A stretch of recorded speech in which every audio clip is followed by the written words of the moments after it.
Recap. Tales of Herding Gods, Chapter 467. Chapter Translator, Ninetales? Editor Dark Gem. Chinmu rose into the firmament like a streak of light and gazed afar, only to see that the trembling fury of the Five Thunder Pot was gradually subsiding. Fu Yunqi, together with numerous women of the Fu family, were channeling their cultivation, guiding the roaming lightning in the surroundings away with precise control, dispersing the heavenly wrath back into the void. "Cult Master Qin, your swords!" Fu Yunqi called out, her voice cutting through the fading thunder. Qinmu summoned his flying swords, and 8,000 streaks of sword light converged in the air, compressing and folding into one another until they formed a sword pellet no larger than a tangerine. How did the sword pellet shrink so much? Qinmu was slightly taken aback. Just as he was about to reach out and retrieve his sword pellet, a few girls from the Fu family hurried over, their expressions tense and urgent. "Cult Master Qin, don't move." Qinmu immediately stilled his body like an unmoving mountain, while the girls whispered incantations beneath their breaths. Threads of lightning were drawn out from his flesh, bolts crackling as they were extracted, strand by strand, under their control. "There was still some lightning in your body. Because you haven't come into contact with anyone, it hasn't erupted," one of the girls explained softly. "If you had touched anything, the power would have burst forth. The lightning in the great bottle gourd is divine lightning of terrifying might. Now that we have removed it, you may move freely." Qinmu expressed his thanks, but before he could speak further, a thunderous rumble echoed nearby. Turning his gaze toward the source, he saw the dragon Qilin attempting to tread upon fire clouds to slow his descent. Yet before he could stabilize himself, the residual lightning within his body suddenly exploded outward. The lightning burst from the dragon Qilin's body in violent arcs, crackling wildly as it struck everything around him. The enormous creature became like a rolling sphere of lightning, bouncing up and down uncontrollably. In a mere instant, the dragon Qilin's body was scorched black. The women of the Fu family hurried over in alarm, while Qinmu calmly turned his head as though he had seen nothing. He extended his hand and grasped the sword pellet. Though its weight remained unchanged, its form had become far more compact. Resting easily within his palm, it was far more convenient to wield than before. A surge of delight welled up within him. "By borrowing the might of the Five Thunder Pot to temper my sword pellet to this extent, I am not far from cultivating sword into water." "Cult Master, didn't you say that I wouldn't be harmed?" The dragon Qilin complained, smoke billowing from his mouth as he spoke. Qinmu pretended not to hear him.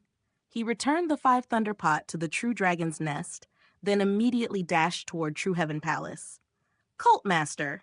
The dragon Qilin tried to follow, but more women of the Fu family quickly surrounded him. "Stop moving around, you fatty. Your body is so large and you even carried that massive bottle gourd, so the lightning within you is the most abundant. If you move recklessly, you might be electrocuted to death." The dragon Qilin froze on the spot and forced a smile. "Sisters, I'm not disfigured, am I? My dragon scales are the most magnificent and majestic. Surely they haven't been ruined." "This?" The girls exchanged troubled glances. Suspicion crept into the dragon Qilin's heart as he tried to twist his head to examine his own body. Yet his excessive girth and thick neck prevented him from doing so. Eternal peace. Imperial Preceptor was the first to descend before the gates of True Heaven Palace. The ground was littered with charred corpses and enormous craters carved by lightning strikes. Black smoke still rose from the ruins, and in some places, flames continued to flicker. The master of True Heaven Palace lay collapsed upon the ground. From her position, she looked toward the middle-aged man approaching her and pleaded in a trembling voice, "I am with child. For the sake of the baby in my womb, please spare me." Eternal peace, Imperial Preceptor stepped beside her, his expression indifferent as a still lake. "Whether you are pregnant or not has nothing to do with me. I bear no personal grudge against you, so I will not deliberately harm you. I only desire this True Heaven Palace, this land of West Earth." True Heaven Palace Master was momentarily stunned. Xiangxi arrived with Xiangxir at her side, and the corner of True Heaven Palace Master's eyes twitched. "Naikui, I am pregnant." Many women of my Xiang family were also pregnant when you executed them. A seething hatred burned within Xiangxiu's eyes. She snatched the black tortoise bead from the fallen woman's grasp, then took Xiangqi's green dragon bead as well. Lowering her voice, she spoke coldly. "Did you ever pity them?" The green dragon bead emitted a radiant light that enveloped True Heaven Palace Master. She attempted to flee, but both her body and primordial spirit rapidly lignified. In the blink of an eye, she was transformed into a wooden sculpture, frozen in the posture of struggle. Xiangqiu exhaled shakily and turned away, leading Xiangqi out of True Heaven Palace. Her voice was as cold as winter frost. "I will not kill you, but neither will I spare you simply because you are pregnant. Kneel here forever as a wooden statue before the palace gate." The women of the great families surged into True Heaven Palace, slaughtering the remaining members of the Yu family. Qinmu also arrived, taking in the vast expanse of the palace, with its countless corridors and hidden passages. Members of the Yu family were concealed throughout its depths. Some of their experts wielded the vermilion bird bead and white tiger bead to continue resisting, though the cultivations of those controlling the spirit treasures were not particularly high. The power they unleashed was astonishing. Qinmu advanced through the palace with the others, cutting down enemies as he went, his thoughts racing. Pangong Tso should still be within the palace. No matter what, I cannot let him escape this time. Suddenly, a golden brilliance erupted as a woman raised a translucent golden bead. Within it resided the soul of a white tiger. As the golden radiance surged forth, anyone caught within its reach was instantly shattered into pieces. Qinmu hurriedly activated his sword pellet. 8,000 flying swords encircled him, forming a protective domain. The sounds of battle echoed from afar, yet he was still blasted backward by the overwhelming golden light, along with his swords. He tumbled several times before finally regaining his footing, only to realize he had been sent flying dozens of yards. White tiger bead? He darted into a grand hall just as the golden radiance flooded the previous chamber like a raging tide. Focusing his gaze, he saw that wherever the golden light passed, strands of gold qi scattered. Those slain by it had been cut apart by incomparably sharp gold qi. Qinmu wrapped his arms around a massive pillar, channeling strength from his waist as he attempted to uproot it and crush the Yu family expert wielding the white tiger bead. The pillar did not move in the slightest. Qinmu let out a low grunt and exerted even greater force, yet the pillar remained utterly immovable. "Cult Master Qin, this is True Heaven Palace." At that moment, Liu Zhenqing's voice rang out. Qinmu turned, slightly startled, and saw numerous black coffins escorting a golden god coffin into the hall. Liu family's mother and daughter sat upon their respective coffins. The little girl set aside her hawthorn candy, smiling brightly. "True Heaven Palace, a true celestial palace." Qinmu was astonished. "What do you mean?" "This celestial palace descended from the heavens. It is no imitation." Liu Zhenqing leapt from her coffin after planting the hawthorn candy into it. She climbed atop the golden coffin and began peeling away talismans one after another. "Quickly move aside. The old thing is coming out. Hold the chains tight."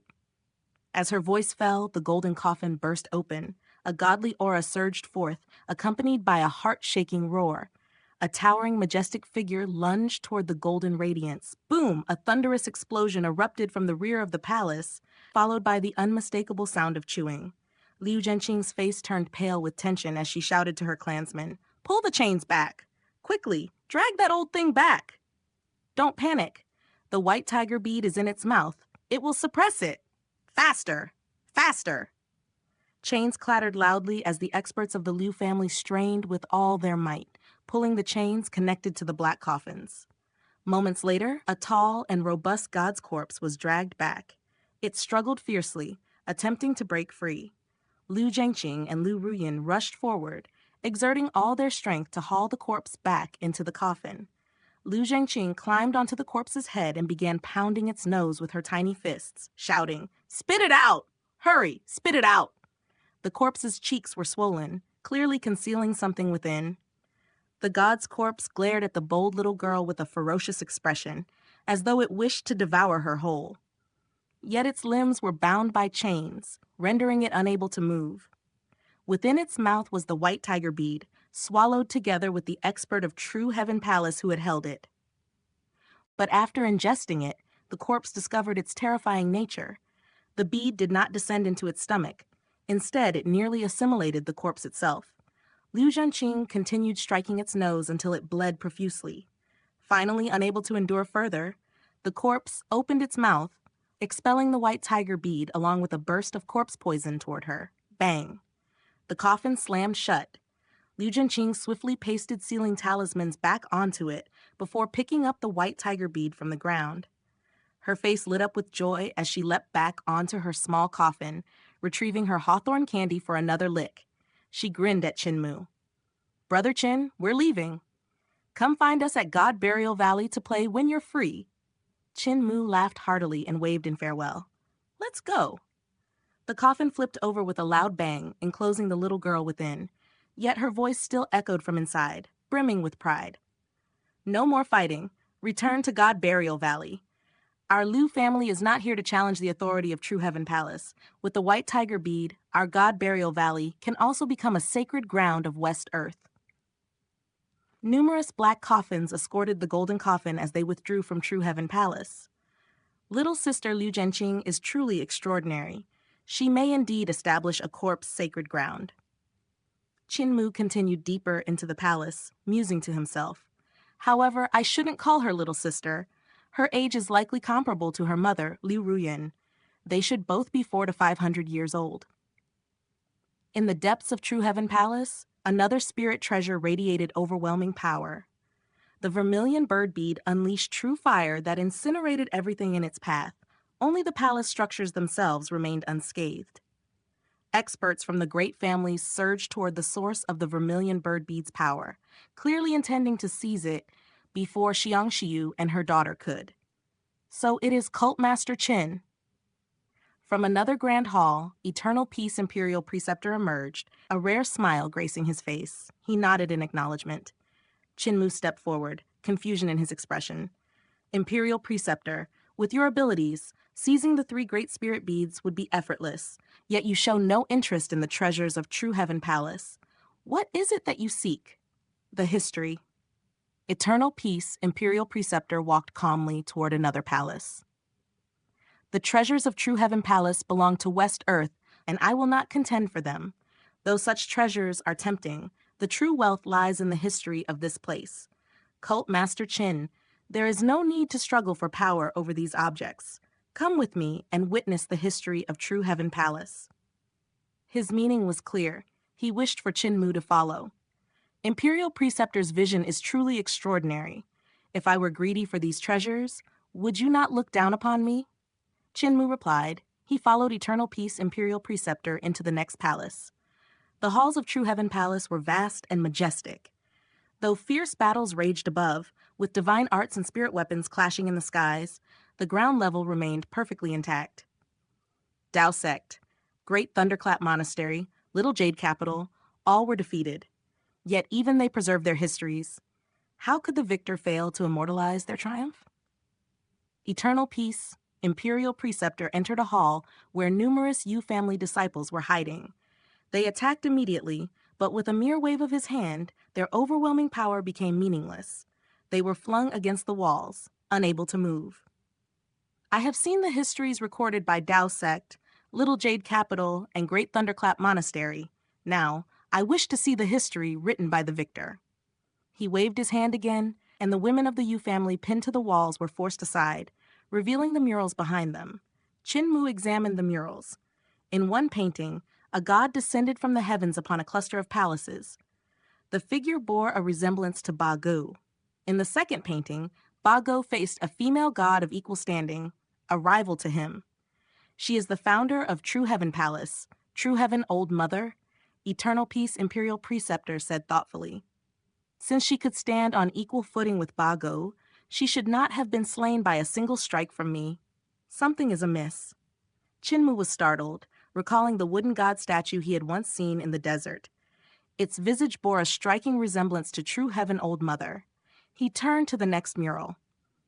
Ba Gu was no longer present. Instead, the third painting depicted True Heaven Old Mother wielding the vermilion bird bead, transforming the land into a vast, blazing desert. The flaming desert, Qin Mu's eyes narrowed. To convert tens of thousands of miles into a sea of fire required unimaginable magical power. Cult Master, do you believe someone of her strength could be killed by me in a single strike? Eternal Peace, Imperial Preceptor asked. Chinmu felt a chill run down his spine. She is still alive. Eternal Peace, Imperial Preceptor nodded. The one I destroyed was likely only a divine statue. Her path of nature creation allows for countless transformations.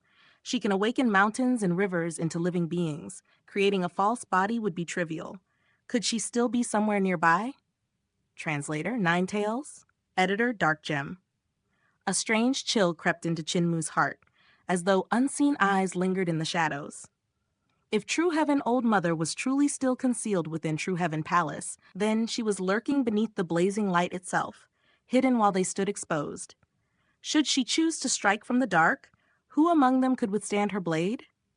Chinmu did not know whether Eternal Peace Imperial Preceptor could resist such an ambush, yet he was certain of one thing. He himself could not. Even if True Heaven Old Mother failed to slay Eternal Peace Imperial Preceptor, she would undoubtedly be able to take his life with ease. Is her target him? Or me? Chinmu's gaze flickered as thoughts surged like restless tides. The threat Eternal Peace Imperial Preceptor posed had grown even greater than before, now that he had cultivated the Divine Bridge. He had cast aside Bago and shattered her false body. By all logic, he should be her primary target. Yet within the blazing desert, True Heaven Old Mother's divine statues had already struck at Chinmu again and again. Moreover, the invasion of True Heaven Palace bore his mark. Compared to the Imperial Preceptor, her hatred toward him might run even deeper. No matter what, I must remain at the Imperial Preceptor's side. I cannot stray even a single step. Eternal Peace Imperial Preceptor extended his hand, sweeping it calmly to the side. The countless women embedded upon the wall slid away like drifting petals, unveiling the fourth mural hidden behind them. Upon it was recorded a war, one between True Heaven Old Mother, the Sun Ship, and the Moon Ship. That battle had begun when True Heaven Old Mother descended upon the great ruins, drawing forth the sun and moon ships from the heavens. Then, luring them into the flaming desert, she annihilated them in a final clash. The scene upon the mural was grand beyond measure.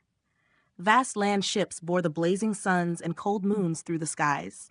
Towering sun and moon guardians stood upon those colossal vessels, their forms imposing, yet their faces twisted and vile. At a glance, it was clear they were no righteous beings. Yet True Heaven Old Mother did not stand alone. Other gods hovered in the firmament, lending their strength. However, upon the mural, those gods were painted as minuscule figures, while True Heaven Old Mother loomed vast and heroic, her aura unyielding, her spirit indomitable. Before her, the other gods appeared no more than infants. Is True Heaven Old Mother truly this powerful? Chinmu could not help but question the truth of what he beheld. Eternal Peace. Imperial Preceptor spoke calmly, his tone steady as flowing water. Let me tell you a story, and you will understand why she is not as strong as this painting suggests. One day, the Emperor brought me and the ministers on a hunt. After capturing our prey, he ordered a painter to record the moment. That painter depicted the Emperor as towering and immense. He raised 2 fingers, indicating a tiny measure. And I was drawn this small. The Emperor appeared unmatched, while the ministers and I were rendered insignificant. Among them, I was the smallest of all. Worse still, when he painted me, he gave me a sinister and cunning expression, as though I were a scheming villain. The Emperor was displeased and ordered a repaint, but the result remained unchanged. In the end, he dismissed the painter and sent him away. Understanding dawned upon Chinmu, and a smile curved his lips. So the one who painted this mural was flattering True Heaven Old Mother. She cannot be stronger than you. Otherwise, she would not have relied on false bodies to strike at you. Her abilities are indeed formidable, the Imperial Preceptor replied. Yet her battle power bears a fatal flaw. Her magic power is immense, and her path lies in all things possessing spirit, all things possessing soul. If she does not reveal herself, I cannot touch her. But if she dares to appear, she will surely die. Confidence radiated from him, yet his tone shifted, carrying a subtle warning. There are those who flatter beside the Emperor. How could there not be such people beside others in power? Yet these people themselves are not the most frightening. It is their thoughts that are. He continued, voice steady yet sharp as a blade. It is understandable that the painter drew me and the ministers as small figures, but he should not have painted me as sinister and cunning. That revealed his personal hatred. He sought to flatter the emperor while poisoning his perception of me, to have me removed, to halt reform, to combine flattery with betrayal. That is truly excessive. His gaze turned toward Qin Mu, his smile faint and unreadable. Cult master, your position is significant. At times, even the emperor cannot match your authority. You must beware of those who hide daggers behind their farts. Qin Mu found himself caught between laughter and helplessness. Hiding daggers behind their farts, the imperial preceptor was both refined and coarse in equal measure. When refined, he could debate with deaf and butcher. When coarse, he could utter such crude yet vivid phrases. Yet his words rang true. Such people existed everywhere, those who cloaked their blades in flattery, harboring unfathomable schemes. The warning was indeed well placed. On this mural, True Heaven Old Mother is aided by other gods, but where did they come from? Qin Mu studied the mural intently, his gaze tracing each divine figure, seeking recognition. Suddenly, one face stirred familiarity. That is Jade Sovereign! Could the others be gods of high heavens as well? No, that cannot be the case. Then another face caught his eye. He withdrew a scroll from his touty sack, unfolding it with care. Placing it beside the mural, he compared the images closely. Eternal Peace, Imperial Preceptor was slightly taken aback. Is this not the painting of paying respect to the soul that you created, Cult Master? It is. Qin Mu lifted his gaze once more. The divine art Pangongso uses is exceedingly strange. When he performs it, an apparition of a god manifests behind him. I recorded it here. Imperial Preceptor, take a look. Does this god resemble the one in the mural? The Imperial Preceptor examined both images repeatedly before nodding. Doubt clouded Qin Mu's expression as he sank into deep contemplation. That god of Pangongso once existed in this world, just like True Heaven Old Mother. One founded True Heaven Palace, the other Roland's Golden Palace. In that case, is he still alive? A chill crept along his spine despite the heat of the surroundings. Pangongso's divine art brought death to any he paid respect to. If the god himself were to perform it, who could endure such reverence? The murals here record only the history of True Heaven Old Mother, not what I seek. Eternal Peace. Imperial Preceptor shook his head and stepped out of the hall. If True Heaven Palace is truly a fragment of the celestial palaces, then there must be older records, murals depicting an even more ancient past. There must be another hall. Qin Mu followed closely behind. Only then did the women of the Yu family collapse to the ground, their bodies regaining motion. Outside, chaos reigned. The battle continued without end. Influential families clashed fiercely over the vermilion bird bead, obstructing one another, employing underhanded tactics. The vermilion bird bead's power was extraordinary, rivaling that of the green dragon bead. As one of the 4 great spirit treasures of True Heaven Palace, it naturally ignited fierce contention. Though women held authority in West Earth, their internal strife was no less ruthless than that of Eternal Peace. Qin Mu followed Eternal Peace Imperial Preceptor into the main hall of True Heaven Palace. The murals here were unlike those of the other halls. The Imperial Preceptor stood before one mural, his gaze calm. Yet suddenly, the corners of his eyes twitched, and fear spread across his face like a gathering storm. Qin Mu turned to look. Before him stretched the majestic celestial heavens. A figure resembling the heavenly emperor hosted a grand banquet, inviting countless gods, and countless gods had come. Earth Count! Qin Mu's heart trembled violently as he beheld the horned figure of Earth Count among them. Within the painting, Earth Count held an exalted position, yet his face remained indistinct. And he was not alone. This meant there were numerous existences akin to Earth Count. Each god was captured in vivid detail, frozen mid-motion. So lifelike it seemed they might step forth from the mural at any moment. The painter's skill was nothing short of divine. Qin Mu's gaze swept across the assembly, yet he saw no trace of True Heaven Old Mother or Ba Gu. Could it be she had not yet been born at that time? Eternal Peace. Imperial Preceptor's voice trembled hoarsely. This is the true Celestial Palace. No wonder even the founding Emperor era was erased. Chin-Mu grasped his hand and found it trembling. Fear and hesitation flickered deep within the man's hollow eyes. Imperial Preceptor, are you frightened by a mere painting? Chin-Mu laughed. The Imperial Preceptor pulled free, his voice still rough. Are you not afraid? Do you not see how many gods gather within the celestial palace? Do you not see Earth count among them?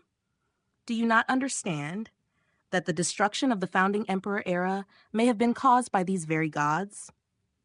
Despair surfaced upon his face, and he let out a bitter laugh. I believed I could purge corruption and restore clarity to the world.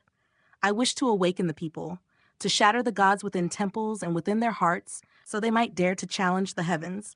But is it all nothing more than a joke? Cultmaster Qin, you understand nothing. If I persist, eternal peace will meet the same fate. Hey, reform. Hey. His spirit collapsed, his will shattered. Waving his hands weakly, he muttered, I will not go to high heavens. When I return, I will retreat into seclusion with my wife. Cultmaster, continue as you will, but the reform, do not touch it again. He turned to leave, his expression bleak, his resolve extinguished.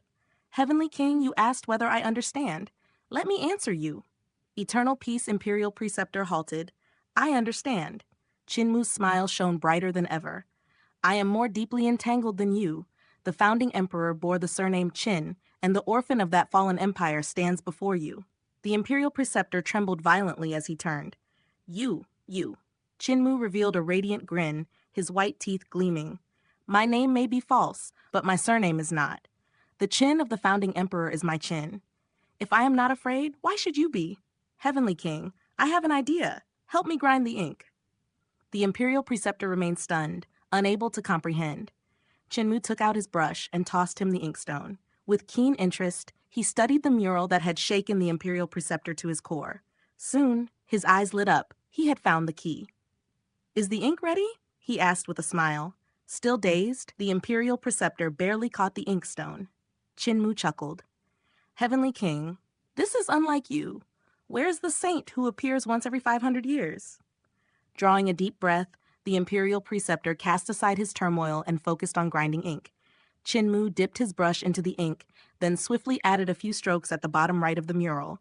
When he finished, he smiled. Help me wash the brush. You! The Imperial Preceptor could barely contain his anger. The founding emperor era ended over 20,000 years ago. The 100th heir may be no more than a farmer. If you toy with me, I will make your life miserable. Chin-Mu laughed heartily. We will leave once you finish washing. The Imperial Preceptor washed the brush meticulously. In all things, he remained serious and precise. Chin-Mu stored his brush and inkstone, then grasped the man's hand, pulling him toward the mural with a grin. Come, let me take you to a gathering, the banquet of the celestial heavens. The two of them hurled themselves into the mural and vanished within its painted world.